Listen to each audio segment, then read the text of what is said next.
At that time Joshua summoned the Reubenites and the Gadites and the half-tribe of Manasseh, and said to them, "You have kept all that Moses the servant of the Lord commanded you, and have obeyed my voice in all that I have commanded you. You have not forsaken your brothers these many days, down to this day, but have been careful to keep the charge of the Lord your God. And now the Lord your God has given rest to your brothers, as he promised them. Therefore turn and go to your tents in the land where your possession lies, which Moses the servant of the Lord gave you on the other side of the Jordan. Only be very careful to observe the commandment and the law that Moses the servant of the Lord commanded you, to love the Lord your God, and to walk in all his ways, and to keep his commandments, and to cling to him, and to serve him with all your heart and with all your soul." So Joshua blessed them and sent them away, and they went to their tents. Now to the one half of the tribe of Manasseh Moses had given a possession in Bashan, but to the other half Joshua had given a possession beside their brothers in the land west of the Jordan. And when Joshua sent them away to their homes and blessed them, he said to them, "Go back to your tents with much wealth and with very much livestock, with silver, gold, bronze, and iron, and with much clothing. Divide the spoil of your enemies with your brothers." So the people of Reuben and the people of Gad and the half-tribe of Manasseh returned home, parting from the people of Israel at Shiloh, which is in the land of Canaan, to go to the land of Gilead, their own land, of which they had possessed themselves by command of the Lord through Moses. And when they came to the region of the Jordan that is in the land of Canaan, the people of Reuben and the people of Gad and the half-tribe of Manasseh built there an altar by the Jordan, an altar of imposing size. And the people of Israel heard it said, "Behold, the people of Reuben and the people of Gad and the half-tribe of Manasseh have built the altar at the frontier of the land of Canaan, in the region about the Jordan, on the side that belongs to the people of Israel." And when the people of Israel heard of it, the whole assembly of the people of Israel gathered at Shiloh to make war against them. Then the people of Israel sent to the people of Reuben and the people of Gad and the half-tribe of Manasseh in the land of Gilead Phinehas the son of Eleazar the priest, and with him 10 chiefs, one from each of the tribal families of Israel, every one of them the head of a family among the clans of Israel. And they came to the people of Reuben, the people of Gad, and the half-tribe of Manasseh in the land of Gilead, and they said to them, "Thus says the whole congregation of the Lord, what is this breach of faith that you have committed against the God of Israel in turning away this day from following the Lord, by building yourselves an altar this day in rebellion against the Lord? Have we not had enough of the sin at Peor, from which even yet we have not cleansed ourselves, and for which there came a plague upon the congregation of the Lord, that you too must turn away this day from following the Lord? And if you too rebel against the Lord today, then tomorrow he will be angry with the whole congregation of Israel. But now if the land of your possession is unclean, pass over into the Lord's land where the Lord's tabernacle stands, and take for yourselves a possession among us. Only do not rebel against the Lord, or make us as rebels by building for yourselves an altar other than the altar of the Lord our God. Did not Achan the son of Zerah break faith in the matter of the devoted things, and wrath fell upon all the congregation of Israel? And he did not perish alone for his iniquity." Then the people of Reuben, the people of Gad, and the half-tribe of Manasseh said in answer to the heads of the families of Israel, "The mighty one, God the Lord, the mighty one, God the Lord, he knows, and let Israel itself know. If it was in rebellion or in breach of faith against the Lord, do not spare us today for building an altar to turn away from following the Lord. Or if we did so to offer burnt offerings or grain offerings or peace offerings on it, may the Lord himself take vengeance. No, but we did it from fear that in time to come your children might say to our children, 'What have you to do with the Lord, the God of Israel?' For the Lord has made the Jordan a boundary between us and you people of Reuben and people of Gad. You have no portion in the Lord. So your children might make our children cease to worship the Lord. Therefore we said, 'Let us now build an altar not for burnt offering, nor for sacrifice, but to be a witness between us and you, and between our generations after us, that we do perform the service of the Lord in his presence with our burnt offerings and sacrifices and peace offerings. So your children will not say to our children in time to come, "You have no portion in the Lord." And we thought, if this should be said to us or to our descendants in time to come, we should say, Behold, the copy of the altar of the Lord, which our fathers made, not for burnt offerings, nor for sacrifice, but to be a witness between us and you. Far be it from us that we should rebel against the Lord and turn away this day from following the Lord by building an altar for burnt offering, grain offering, or sacrifice, other than the altar of the Lord our God that stands before his tabernacle. When Phinehas the priest and the chiefs of the congregation, the heads of the families of Israel who were with him, heard the words that the people of Reuben and the people of Gad and the people of Manasseh spoke, it was good in their eyes. And Phinehas the son of Eleazar the priest said to the people of Reuben and the people of Gad and the people of Manasseh, Today we know that the Lord is in our midst, because you have not committed this breach of faith against the Lord. Now you have delivered the people of Israel from the hand of the Lord.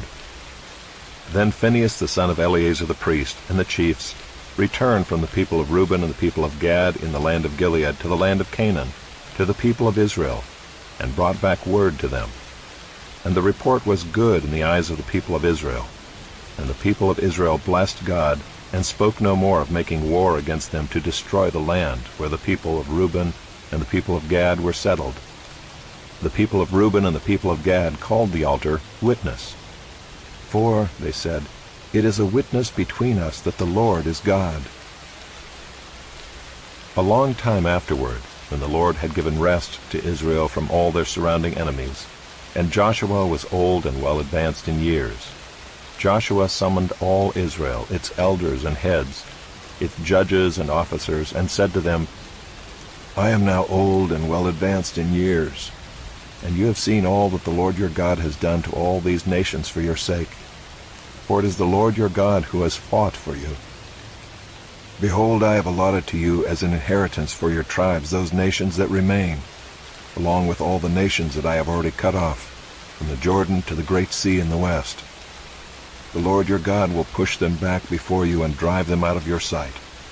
And you shall possess their land, just as the Lord your God promised you. Therefore be very strong to keep and to do all that is written in the book of the law of Moses, turning aside from it neither to the right hand nor to the left, that you may not mix with these nations remaining among you, or make mention of the names of their gods, or swear by them, or serve them, or bow down to them. But you shall cling to the Lord your God, just as you have done to this day. For the Lord has driven out before you great and strong nations. And as for you, no man has been able to stand before you to this day. One man of you puts to flight 1,000, since it is the Lord your God who fights for you, just as he promised you. Be very careful, therefore, to love the Lord your God. For if you turn back and cling to the remnant of these nations remaining among you, and make marriages with them, so that you associate with them and they with you, know for certain that the Lord your God will no longer drive out these nations before you, but they shall be a snare and a trap for you, a whip on your sides, and thorns in your eyes, until you perish from off this good ground that the Lord your God has given you. And now I am about to go the way of all the earth, and you know in your hearts and souls, all of you, that not one word has failed of all the good things that the Lord your God promised concerning you. All have come to pass for you, not one of them has failed. But just as all the good things that the Lord your God promised concerning you have been fulfilled for you, so the Lord will bring upon you all the evil things, until he has destroyed you from off this good land that the Lord your God has given you, if you transgress the covenant of the Lord your God, which he commanded you, and go and serve other gods and bow down to them. Then the anger of the Lord will be kindled against you, and you shall perish quickly from off the good land that he has given to you. Joshua gathered all the tribes of Israel to Shechem, and summoned the elders, the heads, the judges, and the officers of Israel. And they presented themselves before God.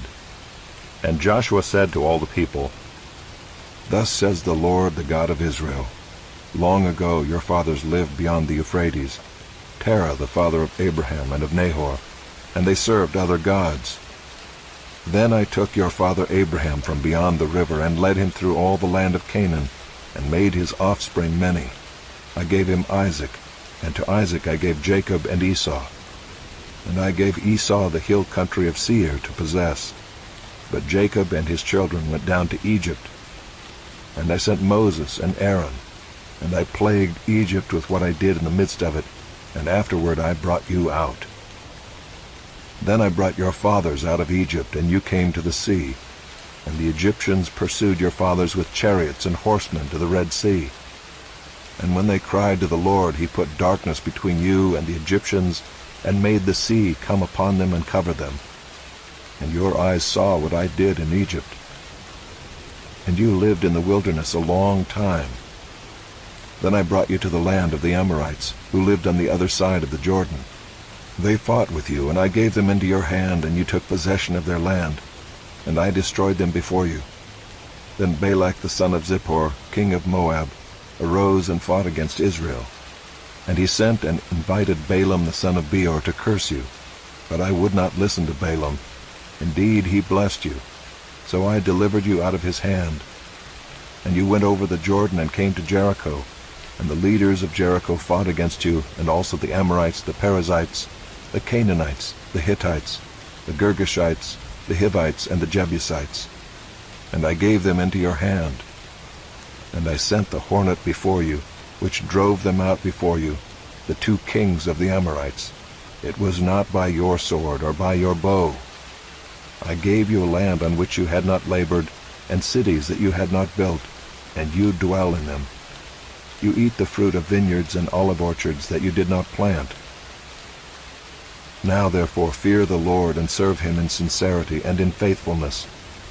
Put away the gods that your fathers served beyond the river and in Egypt, and serve the Lord. And if it is evil in your eyes to serve the Lord, choose this day whom you will serve, whether the gods your fathers served in the region beyond the river, or the gods of the Amorites in whose land you dwell. But as for me and my house, we will serve the Lord." Then the people answered, "Far be it from us that we should forsake the Lord to serve other gods. For it is the Lord our God who brought us and our fathers up from the land of Egypt, out of the house of slavery, and who did those great signs in our sight, and preserved us in all the way that we went, and among all the peoples through whom we passed. And the Lord drove out before us all the peoples, the Amorites who lived in the land. Therefore we also will serve the Lord, for he is our God." But Joshua said to the people, "You are not able to serve the Lord, for he is a holy God. He is a jealous God. He will not forgive your transgressions or your sins. If you forsake the Lord and serve foreign gods, then he will turn and do you harm and consume you after having done you good." And the people said to Joshua, "No, but we will serve the Lord." Then Joshua said to the people, "You are witnesses against yourselves that you have chosen the Lord to serve him." And they said, "We are witnesses." He said, "Then put away the foreign gods that are among you, and incline your heart to the Lord, the God of Israel." And the people said to Joshua, "The Lord our God we will serve, and his voice we will obey." So Joshua made a covenant with the people that day, and put in place statutes and rules for them at Shechem. And Joshua wrote these words in the book of the law of God. And he took a large stone, and set it up there under the terebinth that was by the sanctuary of the Lord. And Joshua said to all the people, "Behold, this stone shall be a witness against us, for it has heard all the words of the Lord that he spoke to us. Therefore it shall be a witness against you, lest you deal falsely with your God." So Joshua sent the people away, every man to his inheritance. After these things Joshua the son of Nun, the servant of the Lord, died, being 110 years old. And they buried him in his own inheritance at Timnath-Serah, which is in the hill country of Ephraim, north of the mountain of Gaash. Israel served the Lord all the days of Joshua, and all the days of the elders who outlived Joshua, and had known all the work that the Lord did for Israel. As for the bones of Joseph, which the people of Israel brought up from Egypt, they buried them at Shechem, in the piece of land that Jacob bought from the sons of Hamor, the father of Shechem, for 100 pieces of money. It became an inheritance of the descendants of Joseph. And Eleazar the son of Aaron died, and they buried him at Gibeah, the town of Phinehas his son, which had been given him in the hill country of Ephraim.